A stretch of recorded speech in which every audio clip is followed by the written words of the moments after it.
Hi everybody, this is Mihira Khopkar. I'm the lead sports nutritionist at Reliance Foundation, and the next sport that we're going to talk about is boxing. Now, nutrition plays such an important role when it comes to boxing, majorly because boxing is a weight category sport. So, if I had to put down two major nutrition goals for boxers, they would be one, weight management, and they would be recovery.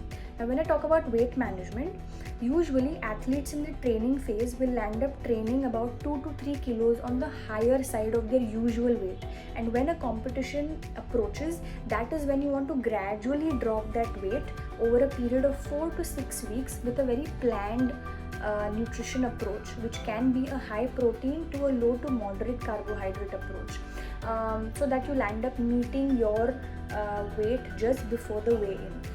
Do not land up losing this weight purely as water through excessive sweating through intensive training, because then you lose a lot of fluids and there's a higher chances of cramping during a bout. So it's important that most of the weight that you lose should be fat, and perhaps half or 1 kilo of that water weight to just manage your weight a night before your weigh-in. Now, therefore, recovery becomes of extreme prime importance after your weigh-in and before your bout. And therefore, two major goals that I would highlight would be rehydration and refueling. So when I talk about rehydration, you need to rehydrate with both fluids as well as electrolytes. So take in fruit juices, take in an ORS that can give you immediate supply of fluids as well as electrolytes, so that you prevent cramping during your bout.